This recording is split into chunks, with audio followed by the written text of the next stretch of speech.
जाप दले सुबह जाप दले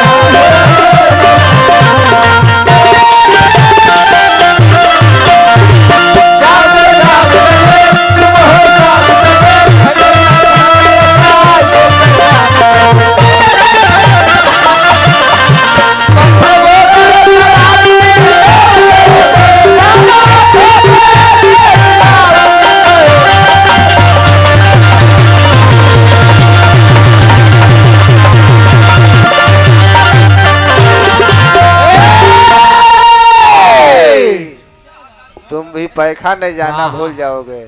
पैखाना क्या बात है यार। बारे ठेकैचा मन्नू तिवारी ये चीज ना हो जे दाल बिनु भात के भतार बिनु लाख लाख के ई ना हो ये चीज ना हो ए ना हो लगाला ढड़ानच करे लगला हाय हाय गबर पाथे हेलो चेक चेक चार मेन बैग तनी बढ़ा दीजिए भैया ऑपरेटर साहब। मैन बना दो भैया।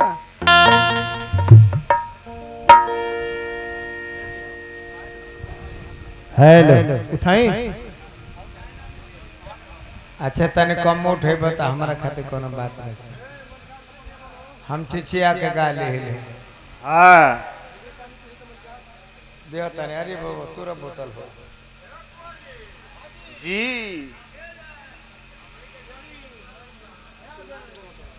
राम जी प्रधान जहाँ बैठल होखस ओजा गीत संगीत बाउर हुई नहीं खे सकता ना जी कदापि ना। अब है बताई व्यास भइल बड़े जबकि भारत के संविधान में बा कि अपनी नारी चाहे अपनी औरत को तुम लात से नहीं मार सकते हो। नहीं नहीं जी और भी कानून बना है हाँ कि औरत अगर नहीं चाहती हो हाँ जी आपके साथ सोना हाँ तो जबरदस्ती भी नहीं कर सकते हो। ना जुर्म है ये कानूनन जुर्म। भला अगर विजय बैटरी भाई हमारा छोटक यादव जी बने कौना गांव के प्रधान बने जी मछली अब जन्नी है ना हो मुर्गा मछली है छोटक बाबू वैसे तो हमार एक बारी से हमार मित्र साथी लोग आयल बा हाँ हार्दिक अभिनंदन शुभकामना बा बताइए जूतिया है बताई जीवतिया के दिन है हां अभी पारन नहीं खेबल हेकरा के मुर्गा बनाओ के कहत रे अनु हाँ ई पागल हो गइल बड़े हाँ तेही तन खिस पागल लाग अरे कमल का ये पगला भैया यहाँ की जौना जीवतिया के दिन मेहरारू से लोग खाना ना बनवावे हाँ कि औरत जौन बाड़ी से तौन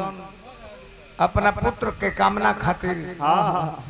सुबह से लेके शाम रात भर हई हई हई हई हई ब्यास हो हई ब्यास हो ब्यास हो कि खोपड़ा हमें मुर्गा खातिर लातन रे लातन लातन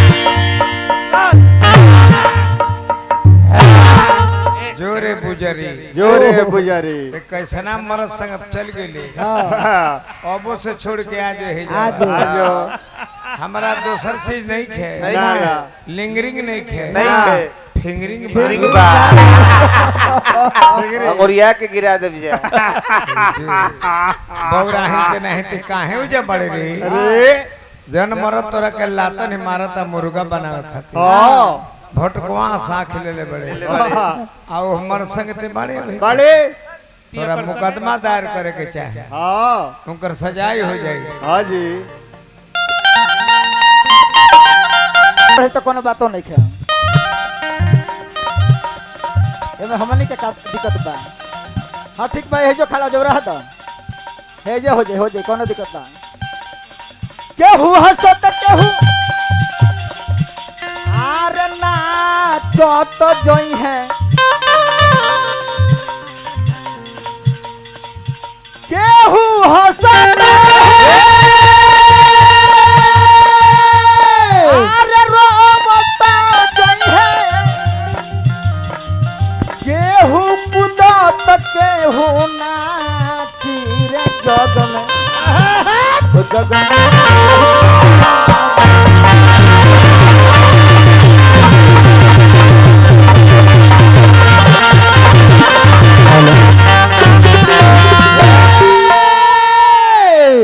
हाँ दा है ना दा दा मत